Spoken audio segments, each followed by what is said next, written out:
بڑے سے بڑے، نئے سے نئے. تو یہ بیچارے کہ عمل والے یوں دیکھیں گے کہ جو غالب آ گیا وہ حق پر تھا. کتنی جہالت کا فیصلہ ہے، کس قدر جہالت کا فیصلہ ہے کہ جو غالب آ گیا وہ حق پر. نہیں، ہرگز نہیں، ہرگز ایسا نہیں ہے. یہ بات وہ بولیں گے جنہیں اللہ کے وعدوں کے پورا ہونے کا کوئی یقین نہیں ہے. وہ تو اللہ کی قدرت کو سمجھتے ہیں ان کے ساتھ جو غالب آ جائیں.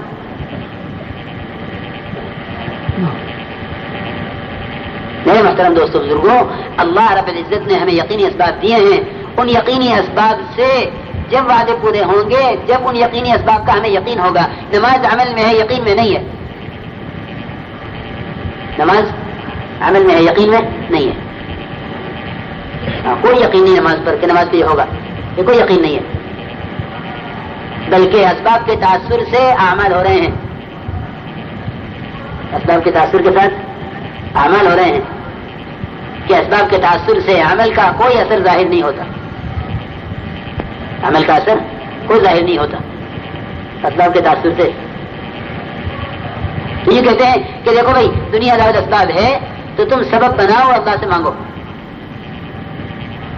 اللہ نے اسباب اور دعا کو نہیں جوڑا ہے، اللہ نے اعمال اور دعاؤں کو جوڑا ہے. اسباب اور دعا کا جوڑ نہیں ہے، بلکہ اعمال اور دعا کا جوڑ ہے. ہاں، ایاک نعبد و ایاک نستعین یہ فرمایا. یہ نہیں فرمایا کہ تم اسباب اختیار کرو پھر دعا مانگو، یہ نہیں ملے گا. تو تم اسباب بنا کے دعا مانگو، کیونکہ اللہ کے یہاں قبولیت کا راستہ وہ اسباب نہیں ہے. قبولیت کا راستہ تو احکامات ہیں. قبولیت کا راستہ کیا ہے؟ احکامات. اسباب قبولیت کا راستہ نہیں. تو یہ بیچارے اس دھوکے میں ہیں کہ ہم اسباب بناویں پھر اللہ سے دعا مانگیں. یقین ہوتا تو عمل بنا کر پیش کرتا. یقین نہیں ہے اس لیے سبب بنا کر پیش کرے. کیا بنا کر پیش کرے؟ سبب بنا کر پیش کرے، کیونکہ یقین نہیں ہے. اگر یقین ہوتا تو عمل بنا کر پیش کرتا. میرے محترم دوستوں بزرگوں، اگر یقین ہوتا تو یہ روزے رکھتا. یقین نہیں ہے اس لیے مسلمان اپنے مسائل کے لیے کرے بھوک ہڑتال. کیا بھوک ہڑتال کریں کہ اللہ کے اس کی بھوک ہڑتال کی کوئی حیثیت نہیں. یقین ہوتا تو کیا کرتا؟ روزے رکھتا. ہاں کہ اللہ تو نے صبر پر یہ وعدے کیے ہیں، روزہ صبر ہے. کیونکہ یقین نہیں ہے اس لیے کہ تم بھوک ہڑتال کرو تو تمہارے مقاصد اور تمہارے مطالبے پورے ہوں گے. کہ یہ دنیا کا عذاب اور پھر وہ آخرت کا عذاب، آخرت کی بھوک. خسرت دنیا والآخرہ یہ ہے وہ کہ دنیا کی بھوک ہڑتال میں اور آخرت کی بھوک جہنم میں. تو الٹی سوچ. اور کیا کریں کہ ہمارا مطالبہ پورا کرو ورنہ ہم دھرنا دیں گے. کہ دھرنا دیتے کیونکہ ایمان نہیں ہے اس لیے دھرنا دیا. اگر یقین ہوتا تو یہ مسجد کے کھوٹے بنتے. کیا بنتے؟ مسجد کے کھوٹے. ہاں کہ جب تک کہ اللہ ہم تجھ سے یہ چیز نہ دے کرا لیں کہ ہم مسجد نہیں چھوڑیں گے. کیونکہ یقین نہیں ہے اس لیے بجائے روزے کے بھوک ہڑتال اور بجائے مسجد کے دھرنا دو. تمہارے مطابق پورے ہو جائیں گے. یہ نہیں. اللہ رب العزت جب ایمان والا اسباب کے راستے اللہ سے کامیابی لینا چاہتا ہے تو اللہ اس پر اسباب کو تنگ کر دیتا ہے اور اس کی حاجتوں کو بڑھا دیتا ہے. کیونکہ حدیث میں آتا ہے کہ جو یہ کہے کہ میں کر لوں گا، اللہ رب العزت اس کام کو اس کے سر ڈال دیتے ہیں اور اپنی نصرت کا ہاتھ کھینچ لیتے ہیں. اب روزگار کے اسباب بڑھیں گے اور فاقہ اور فقر اس سے آگے ہوگا. اسباب روزگار کے بڑھیں گے اور تنگی اس سے آگے ہوگی. تنگی زیادہ اور فقر و فاقہ زیادہ کہ جتنے تم اسباب بناؤ گے روزی کے، ہم اس میں اتنی بے برکتی لاویں گے. اس لیے محترم دوستوں، یقینی اسباب اللہ کے احکامات ہیں اور غیر یقینی اسباب یہ ساری دنیا کی شکلیں ہیں.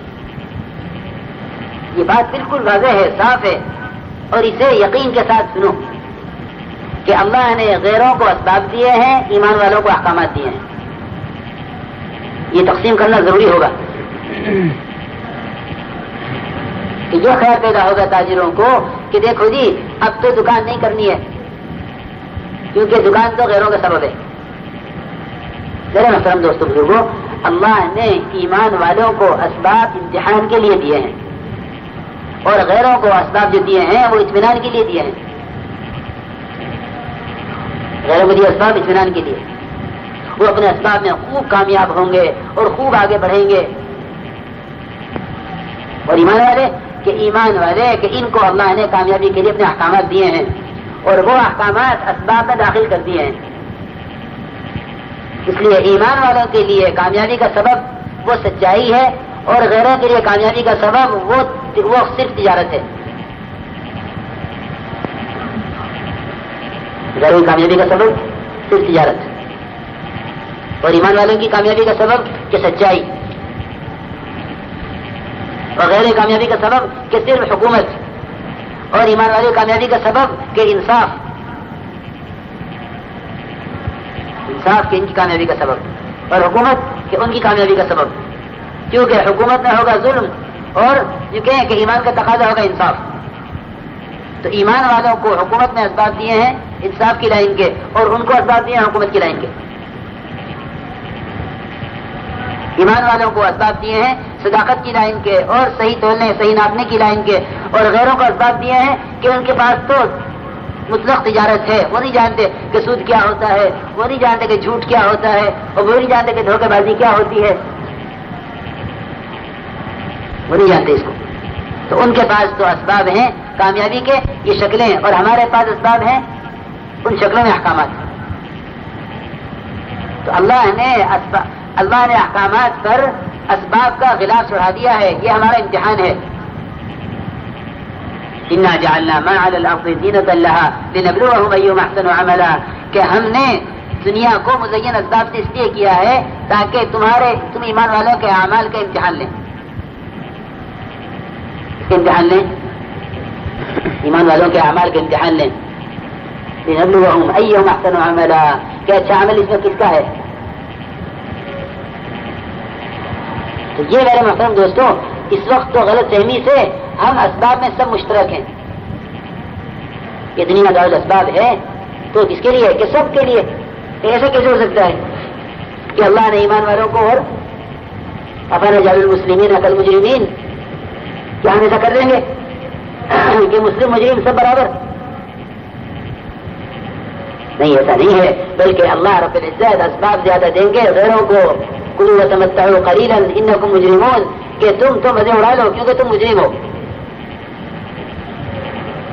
حضرت عمر رضی اللہ عنہ کا یہ سوال تھا کہ یا رسول اللہ آپ تو اللہ کی طرف سے بھیجے گئے اور اللہ کے برگزیدہ اور اللہ کے چنے ہوئے اور آپ کے گھر میں یہ سامان اور یہ کہتے ہیں کس طرح اللہ کے دشمن وہ اتنے مزے میں. تو آپ نے فرمایا ابھی ہارا ابن خطاب، ارے خطاب کے بیٹے تو ابھی تک دھوکے میں ہے. اولئک عجلت لهم طیباتهم کہ انہیں تو دنیا میں دے کے امدادی میں جائے گا اور آخرت میں کہ ان سے کہا جائے گا اليوم عذاب الهون بما كنتم تكسبون کہ آج تو تمہارے لیے یہ اہانت کا عذاب ہے، ذلت کا عذاب. اور ان کے لیے کہ ان کے لیے تو یقینی اسباب کہ ان کے لیے یقینی اسباب احکامات ہیں. اس لیے آپ دیکھیں گے کہ صحابہ کے اسباب بہت کم، صحابہ کے اسباب بہت کم ملیں گے اور برکتیں بہت، کیونکہ انہوں نے اپنے ہر مسئلے میں یقینی اسباب سے رجوع کیا. تو غیر یقینی اسباب ان کے تابع ہوئے. آج ہم یقینی اسباب چھوڑے ہوئے ہیں تو ہم غیر یقینی اسباب کے تابع ہیں اور دین ہمارے تابع چل رہا ہے، ہم دین کے تابع نہیں ہیں. معلوم ہے کہ سودی کاروبار حرام ہے مگر اس کو یقینی سب کی خبر نہیں ہے. خبر ہے تو یقین نہیں ہے، خبر ہے تو یقین نہیں. وہی کہتا ہے کہ جب میرے حالات ٹھیک ہو جائیں گے تو میرا دین بھی ٹھیک ہو جائے گا. میرے محترم دوستوں دین حالات کے تابع نہیں ہے، حالات دین کے تابع ہیں. حالات دین کی تابع ہیں، دین حالات کی تابع نہیں ہے کہ جو دین کو حالات کی تابع کرے گا اس کے حالات تو اور خراب ہوں گے. تو صحابہ کرام بے شک سبب اختیار کرتے تھے مگر یقینی اسباب اختیار کرتے تھے، تو غیر یقینی اسباب ان کے پاس خود آتے تھے. کیسی کیسی برکتیں ان کی تجارتوں میں، اللہ اکبر، کہ انہوں نے حکم کے راستے سے لیا کہ جن کو یہ سمجھ کر کہ جنون ہے گردن پہ پاؤں رکھا جاتا تھا، ان کو اللہ نے اتنا دیا کہ وہ رومال جناب پہنچ کے جو ہے رومال جناب پہنچے. اور جو کہ جن کو اللہ نے، جن کے صبح کھانے کے شام کے ٹھکانے نہیں تھے، انہیں اللہ نے اتنا دیا کہ 40,000 درہم انہوں نے اپنے مال کی زکات دی ہے. اللہ رب العزت غلط راستوں سے بند کر کے صحیح راستے سے دیتے ہیں. اس درمیان کے وقفے پر جو صبر کر لے کہ اس کے لیے ہمیشہ کامیابی کرواتے ہیں. جو درمیان وقفے میں صبر نہ کرے تو اس سے کوئی وعدہ نہیں، تو یقینی اسباب میرے محترم دوستوں امت کو ملے ہوئے ہیں اعمال کے، اور باقی اسباب کے سب غیر یقینی ہیں. کہ سبب اختیار کرو مگر قدرت کو ساتھ لے کر، سبب اختیار کرو قدرت کو ساتھ لے کر. اور قدرت مخالف کہ میرے محترم دوستوں اسباب سے تو قدرت کبھی موافق ہوگی ہی نہیں. کہ تم دکان بنا لو ہم مال دیں گے،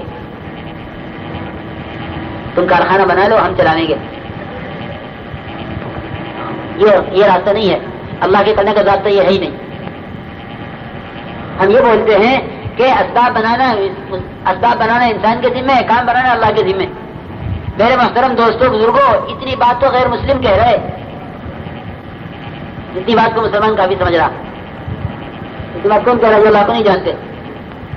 تو کیا کہتے ہیں کہ ایک ڈاکٹر ایک مسلمان کو دوا دیتا ہے اور بار بار خوراک دے اور شفا نہ ہو تو یہ کہے کہ بھائی دیکھو میں نے تو اپنی کوشش کر لی، اب تو اوپر والا کرے گا. یہ بات ہے کہ نہیں ہے؟ بتلاؤ. تو سارے جتن کیے علاج کے، تو ڈاکٹر یہ کہے کہ کمی تو تمہیں کوئی نہیں ہے، لیکن اب تو کون کرے گا؟ کہ اوپر والا کرے گا. مجھے کیا معلوم؟ اسباب سے تنگ آ کر یہ کہنا کہ اب اللہ کریں گے، یہی بے ایمانی کا لفظ ہے. کہ بھائی جہاں تک ہم سے ہو سکا تھا ہم نے کر لیا، اب آگے اللہ کریں گے، کہ یہ بولی بے ایمانی کا ہے. جو میں نے کیا وہ اللہ نے کیا، جو مجھ سے نہیں ہو رہا ہے وہ بھی اللہ کریں گے. کہ اس کے ہاں شرک تو اس کے ہاں بالکل، کہ شرک تو بالکل برداشت نہیں ہے. اس لیے یقینی اسباب یہ ہیں جو یقینی اسباب انبیاء علیہ السلام لے کر آئے ہیں، اور غیر یقینی اسباب قوموں کے پاس تھے. تو سارے انبیاء علیہ السلام کلمہ لا الہ الا اللہ لے کر آئے، مشترک کلمہ نبیوں کا. کرنے والی ذات اللہ کی ہے اور اس کے کرنے کے ذات اس کے احکامات ہیں. یہ ہمارا سبق ہے. کرنے والی ذات اللہ کی، اس کے کرنے کے ذات اس کے احکامات. اس کا کیا مطلب ہے؟ کہ ایک آدمی نماز پڑھے اور پھر یوں کہے کہ نہیں میرے کچھ مسائل ہیں، وہ کیسے